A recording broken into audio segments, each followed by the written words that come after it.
Daily taste daily. సమస్యలు పరిష్కారం చేసుకుంటూ ముందుకు పోయే పరిస్థితి వస్తుంది.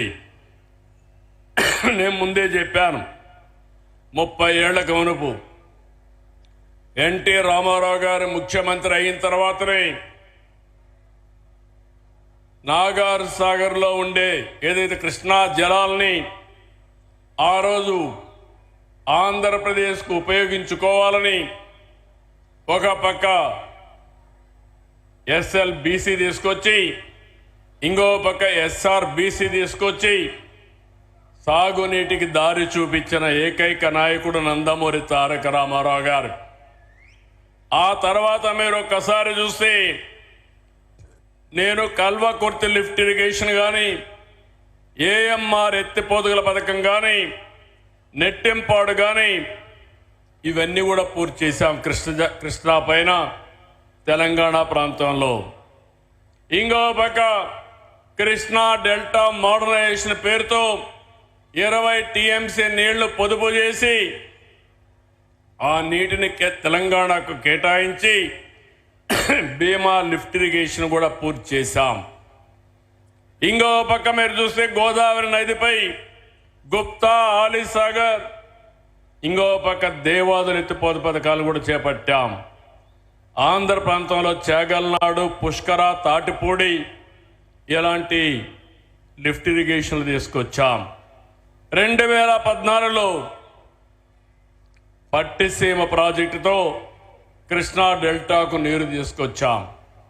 ఆంధ్రప్రదేశ్ కలిసి ఉన్నప్పుడు హైదరాబాద్ను ఒక నాలెడ్జ్ ఎకానమీగా తయారు చేసేదానికి మనం ఫౌండేషన్ ఇస్తే, విభజన జరిగిన తర్వాత హైదరాబాద్ తెలంగాణకు వెళ్ళిందని కొత్త రాజధాని అమరావతి, అదే సమయంలో పోలవరానికి మన చట్టంలో ప్రత్యేక నిధులు, ప్రత్యేకమైన హక్కు కల్పించే పరిస్థితికి వచ్చారు. ఈరోజు నేను మీ అందరికీ ఒకటి హామీ ఇస్తున్నాను, చరిత్రలో కొంతమందికి కొన్ని అవకాశాలు వస్తాయి. ఆ రోజు సైబరాబాద్ ద్వారా హైదరాబాద్ నగరాన్ని ప్రపంచ పట్టణంలో పెట్టాం. ఈరోజు అమరావతి మళ్లీ కట్టి, అమరావతి దేవతల రాజధాని, అమరావతి ప్రజా రాజధాని ఈ అమరావతి. ప్రపంచానికి ఒక నమూనాగా దీన్ని తయారు చేసే అవకాశం తీసుకుందాం. అలాంటి అవకాశం తీసుకుని ఈ రాజధాని నిర్మాణం చేస్తాం.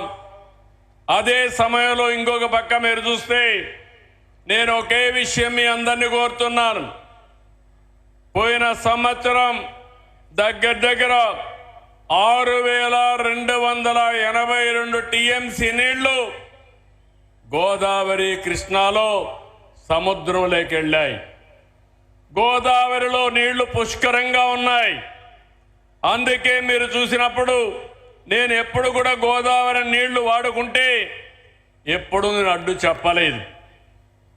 విభజన తర్వాత కాళేశ్వరం ప్రాజెక్టు కట్టినప్పుడు గోదావరి పైన ఎన్ని ప్రాజెక్టులు కట్టినా పర్వాలేదు, మనకు నీళ్లు వస్తాయనే ఉద్దేశంతో నేను ముందుకెళ్ళాను. గడిచిన 40 సంవత్సరాల్లో 3000 TMC నీళ్లు గోదావరి నుంచి సముద్రం లేకపోతున్నాయి. పోలవరం ప్రాజెక్టు పూర్తవుతుంది. కృష్ణా గోదావరి అనుసంధానం జరుగుతుంది. నా జీవితంలో ఒకటే కోరిక, ప్రపంచంలో తక్కువ నీటి వినియోగం చేసే దేశం భారతదేశం. ఎన్నో సంవత్సరాలుగా పోరాడుతున్నా, ఎన్నో సంవత్సరాలుగా ప్రయత్నం చేస్తున్నా, గంగా కావేరి కలవాలి, దేశంలో నీటి సమస్య పూర్తిగా పరిష్కారం కావాలనేది నా అభీష్టమని మరొక్కసారి మీ అందరికీ విజ్ఞప్తి చేస్తున్నాను. అదే సమయంలో ఆంధ్రప్రదేశ్లో ఉండే నదులన్నీ కలపాలి. తెలంగాణలో గోదావరి నీళ్లు కూడా వాడుకోవాల్సిన అవసరం ఉంటే వాడుకోవాలి. తెలుగు రాష్ట్రాల మధ్య విద్వేషాలు కాదు, సమైక్యత అవసరం. ఒకరినొకరు అర్థం చేసుకోవాల్సిన అవసరం ఉంది. అందరం కలిసి ముందుకు పోవాల్సిన అవసరం ఉంది. ఎంతో మంది త్యాగాలు చేశారు. ఇది రాజకీయ వేదిక కాదు కాబట్టి నేను అన్ని విషయాలు మాట్లాడను. ఐక్యత వరకే ఇక్కడ మాట్లాడతాను. మిగిలిన విషయాలని బయట చెప్తాను. కానీ నా జీవితాశయం ఒకటి, నీటి విషయంలో కానీ సహకారంలో కానీ తెలుగు వారందరూ కలిసి ఉండాలి. ప్రపంచంలో ఎక్కడున్నా మనల్ని గుర్తించేది ఏకైక భాష, అది తెలుగు భాష.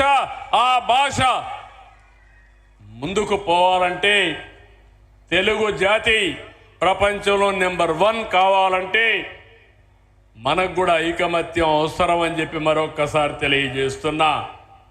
దేశంలో హిందీ మాట్లాడే రాష్ట్రాలకి ఎక్కువ రాష్ట్రాలుంటే ఆ తర్వాత తెలుగు మాట్లాడే వాళ్ళకి మాత్రం దేశంలో 2 రాష్ట్రాలు ఉండడం మనందరికీ గౌరవం.